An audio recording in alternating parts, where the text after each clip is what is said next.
المخرج محمد مشعل. مساء الخير، أنا أحمد محمد مشعل، نجل الراحل المخرج الإذاعي محمد عمر مشعل. احنا هنا النهارده في استوديو النور للصوتيات والمرئيات، أو ما كان يعرف زمان باستوديو مشعل. الاستوديو ده اتأسس سنة 1984، والحمد لله بمجهود والدي الله يرحمه خرج منه أهم وأكبر الإنتاج الإذاعي، مش بس لمصر ولكن للوطن العربي كله.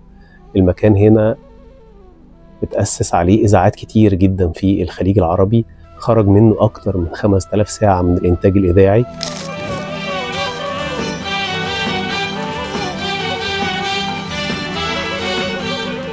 حكايتهم حكاية. الإخراج محمد مشعل. في وقت من الأوقات كان الاستوديو ده هو تاني أكبر استوديو في جمهورية مصر العربية والوطن العربي بعد الإذاعة المصرية. الميكروفون اللي حضراتكم شايفينه ده وقف عليه عمالقة الفن المصري، من أول سعاد حسني مرورا بأحمد زكي، نور الشريف، وخرج منه برامج ومسلسلات إذاعية أثرت الإذاعة المصرية وأثرت الوجدان والثقافة في الوطن العربي كله، سواء على المستوى الديني أو الثقافي أو الدرامي أو الأسرة والطفل وما إلى ذلك. والدي اتخرج من المعهد العالي للفنون المسرحية قسم الدراما والنقد سنة 67، وفي الوقت ده كانت البلد كلنا عارفين بتمر بظروف النكسة، وكان كل الشباب اللي بيخرجوا مؤهلات عليا كان بيتم تجنيدهم وبيلتحقوا بالخدمة العسكرية. ما كانش زي دلوقتي خالص الخدمة العسكرية مدتها سنة، ولكن كانت لظروف البلد وما تقتضيه الواجب الوطني كان بيفضل موجود جوه الجيش. فقضى من 67 بحرب الاستنزاف بكل اللي عدى بيه كل المواطنين المصريين، لحد ما الحمد لله ربنا كرم البلد كلها على ايدين الابطال سنة 73 بالعبور وبالنصر العظيم، وخرج ضابط يبتدي حياته المدنية من أول وجديد بعد ما ربنا كرم وكرم كل جيله بتحرير الأرض وبالنصر العظيم. ده أثر في حياته المهنية بعد كده كتير جدا، لأن هو ارتبط بالفكرة دي وارتبط بالوطن وارتبط بوجدان الناس، وهو من أكتر المخرجين الإذاعيين اللي عملوا أعمال درامية متعلقة بحرب أكتوبر وبالنصر وفكرة إن البلد قامت على إيدين ولادها بالحب. فكان كل سنة في الأغلب بسنة من في شهر أكتوبر المسلسل المتعلق بدراما أكتوبر كان بيبقى من إخراج محمد مشعل، ودي من الحاجات اللي أنا شفتها على إيده كتير، سواء قصص البطولات أو قصص الأبطال أو قصص من ملفات المخابرات الحربية أو المخابرات العامة. قد ايه الابطال دول، علشان كان هو زي بيعتبر نفسه جسر، هو عايش التجربه دي فلازم يوصلها للناس بكل البطولات والمعاني الساميه اللي موجوده فيها.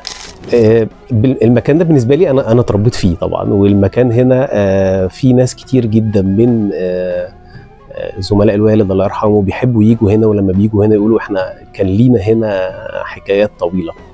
طبعا مستوى الإذاعة يعني اختلف تماما، أو مستوى المتلقي الإذاعي اختلف، حتى مستوى المعدات أو التجديد، ولكن أنا المكان الحمد لله لسه شغال وطالع منه حاجات بتوصل لأكتر من 7 مليون بني آدم، لأن إحنا طورنا في المكان هنا، عملنا إذاعة بتوصل من مترو الأنفاق لكل الناس اللي شغالة بتركب المترو يوميا. فالفكرة نفسها ان انت توصل المعاني السامية وتحافظ على الحاجات الجميلة اللي الوطن بيحملها لنا. علشان كده احنا بنحافظ دايما على حاجة اسمها اذن المستمع، نوصل له رسالة جميلة. والحمد لله الفيدباك جاي من جوه مترو الانفاق، ان ايه المزيكا الحلوة اللي انتوا بتعملوها دي، ايه الذوق الحلو ده.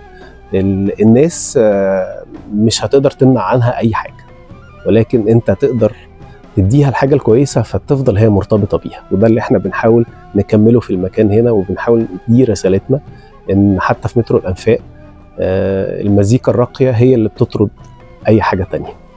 فالمكان هنا الحمد لله زي ما كان رسالته زمان، عمل احنا عندنا مسلسلات بتوصل ل 1300 حلقة فيها القيمة والفن والمعلومة وحاجات كتير من دي.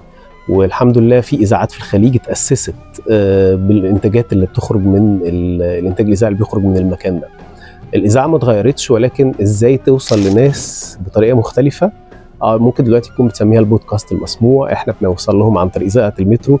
فالمكان هنا قادر ان هو الحمد لله يحافظ على نفس الرساله ويوصل لنفس عدد المستمعين واكتر كمان. من الحاجات كمان المهمه اللي يجب ان نذكرها ان كان سنه 2000 دايما بدايه قرن جديد، فكانت جريده الاهرام بتعمل دايما استفتاءات: مين فنان القرن، مين لعيب الكوره في القرن، مين في مجاله هو المتفرد على مدى القرن الماضي.